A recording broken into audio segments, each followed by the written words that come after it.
You know, if you've ever had that one thing you do every day, that routine that just centers you, you know that feeling. For Laken Riley, it was her early morning run, Oconee Forest Park Trails, Athens, Georgia. Quiet start to the day. Exactly, February 22nd, 2024. It was supposed to be just like any other crisp early morning run before the campus got busy. And it wasn't. No, that run became the center of this massive, just shattering tragedy.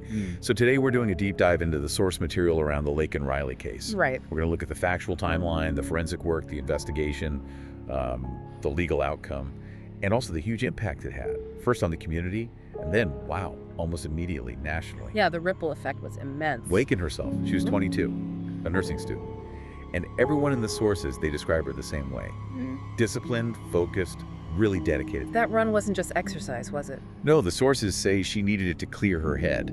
Nursing school is demanding, you know. So our mission here is to get past the headlines, really understand the specific facts the sources give us, and maybe why this loss, this particular one, became such a powerful symbol. Yeah, and the sources, they paint a picture of more than just personal devastation. It's like it exposed this fracture point in public confidence. How so?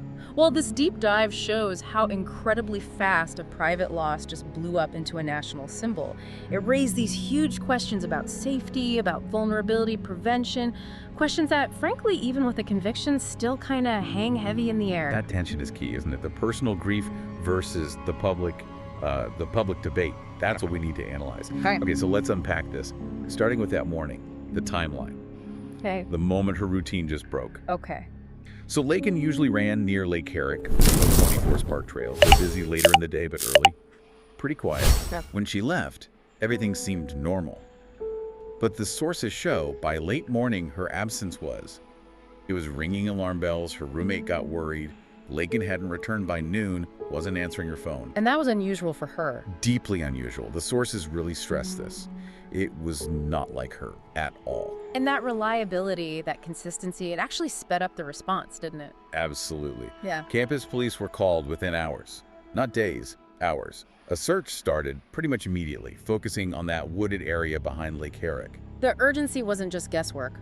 It was based on who Laken Riley was. She just didn't miss things. She didn't deviate. And then there's the digital evidence the sources talk about. Yeah. It makes a timeline of the attack almost agonizingly precise. Yeah, the search ended grimly. Her body was found just off the trail. Can you detail what the medical examiner found? Well, the medical evidence confirmed it was a violent, brutal assault. Severe head injuries consistent with a beating, and the sources confirmed strangulation was the cause of death. Horrific. But the really crucial detail, the one that anchors the timeline, it came from her wrist, her smartwatch. It recorded her last heartbeat just minutes after she started her run. Wait, just minutes. So the attack happened almost immediately. That's what the data indicated, yes. Wow. That must have completely changed the investigation's focus right from the start. It wasn't a missing person case for long. Exactly. That digital timestamp made it clear. This wasn't someone lost or injured later. The sheer speed of it, confirmed by that data, it shifted everything from search and rescue to a homicide investigation instantly. Making forensic evidence the top priority. Precisely. And that's why the next 24 hours moved so incredibly fast. You can only imagine the impact on campus. The news just spread like wildfire. A young woman killed jogging in broad daylight in a place that's supposed to be safe. Athens was shaken, understandably. Suddenly, simple things, routine things felt dangerous. And that fear, that immediate shock, it probably fueled the speed of the investigation too, leading them to a suspect within just a day. It certainly put immense pressure on law enforcement. Okay, let's move to the investigation itself. The sources say within 24 hours, police had identified a suspect. Jose Antonio Ibarra, 26 years old, originally from Venezuela. How did they connect him so quickly? It was really a rapid convergence of digital and physical evidence. The sources emphasized surveillance footage, critically important. From around the university. Yeah, investigators tracked a vehicle matching Ibarra's description near the crime scene right around the time the smartwatch pinpointed the attack. That gave them the lead to find him. And then the forensics sealed it. Exactly. When the police found Ibarra, the sources say he was still wearing clothes that matched the figures seen in that surveillance footage. And the blood evidence. Yes, perhaps the most damning part. Trace evidence, blood found on those clothes. According to investigators, the sequence was Ibarra attacked Laken on the trail. The evidence suggested an attempted sexual assault, then a violent struggle. And then he apparently dragged her body into a wooded area trying to hide the crime. Now, here's a point we need to cover carefully because the sources spent a lot of time on it. It became central to the national debate that followed. Ibarra's background, his legal status. What did the reporting actually say? Okay, so the sources are quite clear on the basics. Ibarra was an undocumented immigrant. He'd crossed the border in 2022. Right. But what really became the flashpoint, the thing that ignited the political firestorm, was his history after he entered the U.S. Okay. The sources documented that Ibarra had several arrests and encounters with law enforcement in different places before the murder in Athens. Can we just lay out that history as reported impartially, just sticking to what the sources said? Yes. So the sources reported an arrest in New York. It involved an incident with a child. Though those charges were later dismissed or expunged, the details vary slightly source to source. Okay. He was also cited for several misdemeanors in Georgia before the murder, things like shoplifting, traffic violations. And his entry into the country. He was detained by Customs and Border Protection when he entered, then released pending further proceedings. That's standard procedure in many cases. But the focus in the reporting became the combination. His initial release, followed by these subsequent arrests, yet he was still, free in the community, living in Athens with his brother, who apparently also had immigration issues, according to some reports. So that combination became the core of the debate later on. Absolutely. It fueled the narrative about system failures. And Ibarra's reaction when caught. The sources mentioned his demeanor during interrogation. Yeah, they reported he showed little emotion, spoke very little, and through an interpreter, he claimed he didn't remember what happened. A claim obviously refuted by the evidence. Completely. The physical evidence, the timeline, it all led to swift legal action. Let's talk about the charges and the outcome. Prosecutors brought 10 counts against him, serious charges. Murder, felony murder, aggravated assault, false imprisonment, and attempting to conceal a body. And the conviction. It came relatively quickly. In November 2024, he was convicted, sentenced to life in prison without the possibility of parole. So, from a purely legal standpoint, justice was served. Accountability was assigned. The sources seem to emphasize the speed of that conviction. Did they explore whether that quick legal end helped or maybe even hindered the bigger conversation? The one about prevention, about the systemic issues raised by his prior arrests. That's a really interesting point the reporting touches on. It's this difficult tension, right? Yeah. The conviction provided closure for the crime itself. The legal system did its job in that sense. But the sources suggest it absolutely did not resolve the larger underlying questions about prevention. If anything, it amplified them. Exactly. The conversation immediately pivoted from who did this to how could this happen? Given his documented history, why was he still in a position to commit this crime? The conviction satisfied the need for accountability, sure, but it just seemed to intensify the anger and the debate about perceived failures in immigration enforcement and monitoring systems. Which brings us right to the aftermath. These two narratives running side by side. On one hand, this incredibly deep, specific, personal loss for her family and friends. And on the other, this national firestorm that erupted almost instantly. Yeah, and the sources, to their credit, often tried to handle both. For her family, her friends, the loss was just profoundly personal. They described her as bright, kind, full of life. A nursing student who wanted to help others. She was on a path. Absolutely. Her future seemed mapped out. Her motivations were clear and positive. The sources really tried to honor that individual life, that potential lost, before diving into the political storm. And it's that diligence, that focus she had that makes the whole thing feel so senseless. I think the most powerful quote I saw in the source material was from her mother.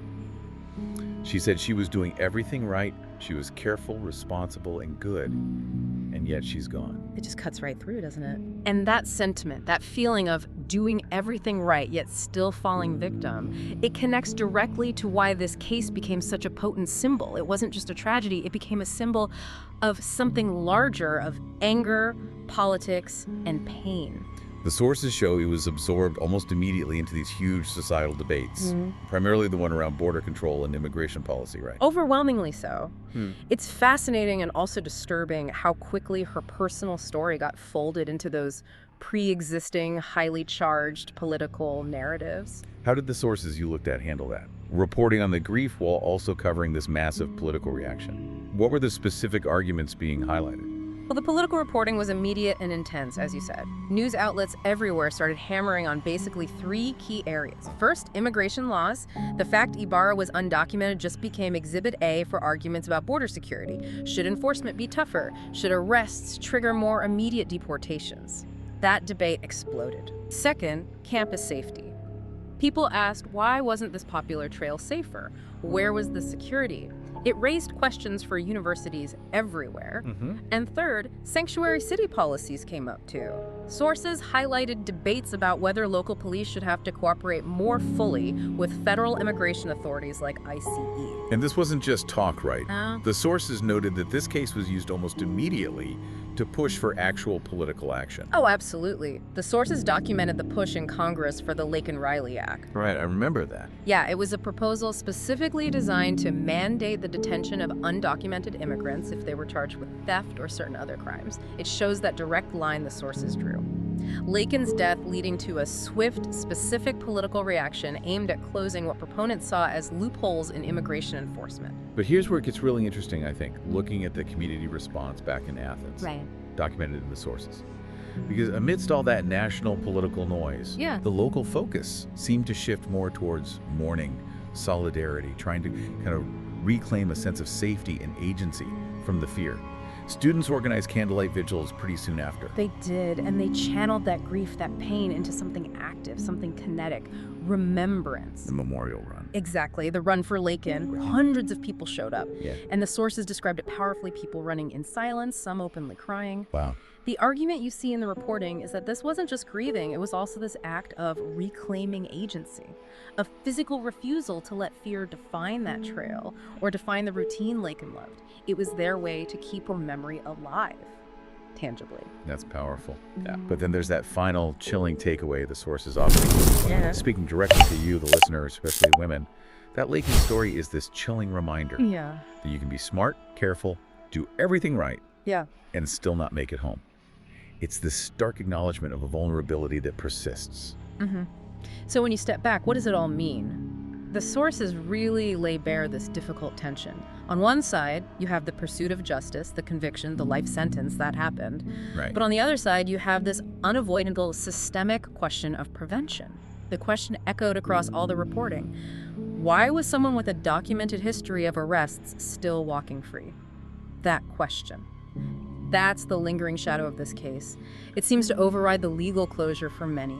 Laken Riley lived her life with discipline, with care, doing everything right, as her mother said. We know her run ended tragically that morning. We do. But the sources suggest the community, through running, through remembering her routine, is trying to carry her story forward, refusing to be silenced, defining her memory not just by the tragedy, but by the strength and commitment she represented. Which leaves us, and you, the listener, with a really complex question to think about, maybe to research further. If the very personal story of Laken Riley, defined by her discipline, her routine, her care, could be absorbed so quickly, so powerfully into a national political symbol, how do we as a society manage that? How do we reconcile the absolute need to honor individual victims, their lives, their stories, with the overwhelming force of these bigger picture political debates they inevitably ignite? It's a heavy thought, but an essential one maybe as we try to process the complexity layered in these sources. Thank you for taking this deep dive with us today.